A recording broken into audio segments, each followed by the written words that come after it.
ভাতটা যেন পুড়ে না যায়। সবাই ক্ষুধার্ত, ঠিক মতো রান্না না হলে আবার কথা শুনতে হবে।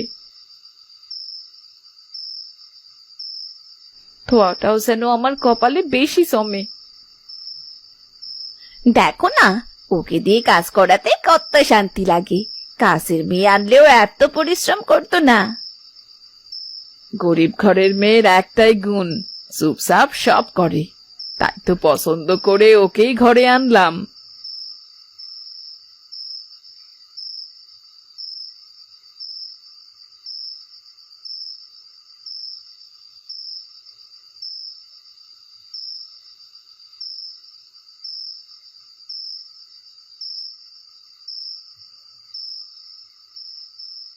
প্লেট পত্তর ধর, পানি ঢেলে দে।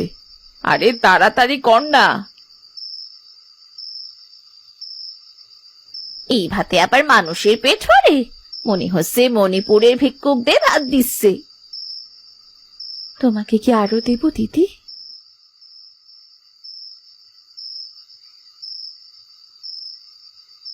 নরম হয়েছে, কিন্তু একটু লবণও কম। ভেবেছিলাম বেশি লবণ হলে যদি কারো পছন্দ না হয়। হ্যাঁ, তা বুঝতে পেরেছি। ভাতের হাঁড়ি ঢাকনার নিচে যেমন অল্প আঁচে সবকিছু সেদ্ধ হয়, তেমনি নন্দিনীর বুকের ভেতরও সেদ্ধ হচ্ছে এক রাশ নীরব কষ্ট। কিন্তু সে চুপই থাকে, কারণ নীরবতাই যেন এই ঘরের নিয়ম।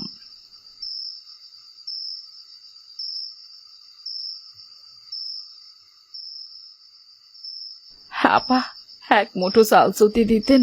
বাচ্চাগুলো সেই দুপুর থেকে কেটেই যাচ্ছে, একটু চাল দিন না, খাল দিয়ে যাব। চাল? আমাদের চাল ফুরিয়ে এসেছে, থাকলে তোকে দিতাম। আমি বুঝি আপা, তবু ভাবলাম আপনারা গরিবের দুঃখ বুঝবেন। আরে, চাল দিলে একদিন দিয়ে পার হওয়া যায়? আজ দেবো, কাল আবার আসবে, পরশু আবার। যতদিন যাবে ততই সাহস বাড়বে। দয়া যেন এখন পাপ হয়ে গেছে। এক মুঠো চালই তো চাইতে এসেছি আপা। আমি তো থালা ভর্তি ভাত চাইনি, কালই দিয়ে যেতাম। ছোট ছেলেটা পেট ধরে কাঁদতে কাঁদতে ঘুমিয়ে পড়ল। খুব মায়া হচ্ছে, কিন্তু কি করব বলতো? আমাদের ঘরেও তো তেমন চাল নেই। তুই বড় বৌমার কথায় কিচ্ছু মনে করিস না, ও তোকে একটু মজা করে কথা বলেছে। কাকিমা, একটু মজা করছিলাম, আপনি আবার কিছু মনে করবেন না যেন। রাগ কেন করব দিদি? যদি না থাকে তবে দেবেন কেমন করে? মানুষ মানুষকে এমন ভাবে কথা বলতে পারে? এক মুঠো চাল দিতে না পারে, তবু কষ্টের কথা না বললেই তো পারত।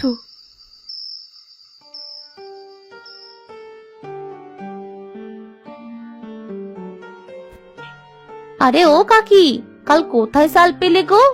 আমার বাড়িতে একদমই চাল ছিল না। আজ তোমার ছেলে চাল আনলে তবেই রান্না করব। হ্যাঁ রে, পেয়েছিলাম একটু চাল। মানুষ সামান্য চালের জন্য কত মিথ্যে কথা বলতে পারে। কাল তো কমলা কাকির বাড়িতে গেলে, কি বললো কি সে? সে যেমন অহংকার করে। চাল তো দিলই না, আরো কত মিথ্যা কথা। বড় বউ তো শাশুড়ির মতো হয়েছে, কিন্তু ছোট বউ সে অনেক ভালো। আমরাও তো দেখি বড় বউটা যে কি অহংকার করে, নিজে পেট ভরে খায়, আর গরিবের মেয়ে বলে ছোট বউকে কত অবহেলা করে। কিন্তু তুমি সালকার বাড়ি থেকে পেলে। যখন ফিরে আসছিলাম বাড়ি থেকে, তখন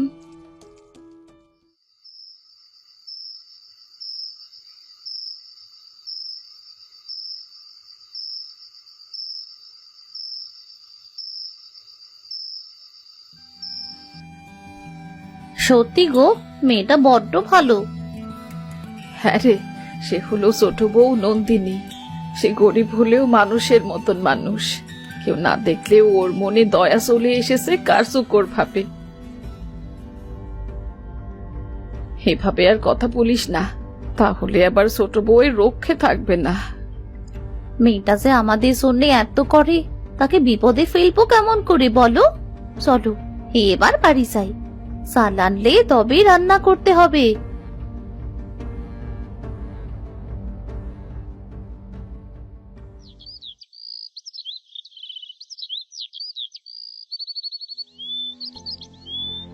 নন্দিনী, রাহাত, শুনছো তোমরা? আজ থেকে তোমরা আলাদা খাবার রাঁধবে। মা, এমনটা কেন বললেন? কেন সেটা তোকে বোঝাতে হবে? তুই পাশের বাড়ির মহিলাকে চাল দিলি না? চাল কি তোর বাপের বাড়ি থেকে এনেছিস নাকি? মা, আমি বুঝতে পারছি না ও কি ভুল করেছে।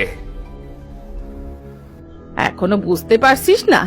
তোর মতো গরিব মেয়েরা আমাদের মতো ঘরে কিছুই শেখেনি। এখন থেকে তোর জন্যে আলাদা হাড়ি। আমি কি দোষ করেছি মা? আমি তো শুধু সাহায্য করেছি। সাহায্য? গরিবের সাহায্য? নিজে কি এনেছিস বাপের বাড়ি থেকে শুনি, আর বাইরের লোককে সাহায্য করা হচ্ছে? মা, আমি চাই না আমরা আলাদা হই, আমরা একসাথে থাকতে চাই। কথা শেষ। আজ থেকে আলাদা, রান্নাঘরে ঢুকবি না, আর এটাই আমার চূড়ান্ত সিদ্ধান্ত।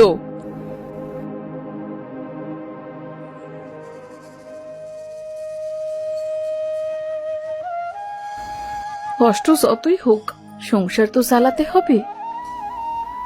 তুমি চিন্তা করো না, ওপরওয়ালা আছেন আমাদের সাথে, কিছু একটা ব্যবস্থা হয়েই যাবে। রাহাত আর নন্দিনী বিছানায় বসে কথা বলতে থাকে।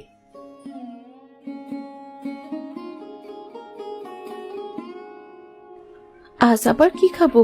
চাল নেই, ডাল নেই, কিছুই সে নেই। কি রান্না করব? নন্দিনী, আজকে কিছু রান্না করেছো? আজ আমাদের ঘরে কিছুই নেই, শুধু এই খালি হাড়ি। আচ্ছা, আমি বাইরে যেয়ে দেখি কোনো কাজ পাই কিনা। আমি তো তোমার জন্য সব করি, আর এভাবেই সংসার চালাতে হবে। শুধু ভাবো, একদিন সব ঠিক হয়ে যাবে। ছোট সংসার এখন কষ্টে ভরা, কাজ হারানো, খালি হাড়ি, আর ছোট বউয়ের মন খারাপ, সব মিলিয়ে যেন এক অদৃশ্য ধোঁয়া ঘর জুড়ে। কিন্তু এই কষ্টই গল্পের নতুন মোড়ের শুরু। সৃষ্টিকর্তা, সাহায্য করো, আমাদের কষ্ট কমাও। কোথাও কিছু আলো আছে কি?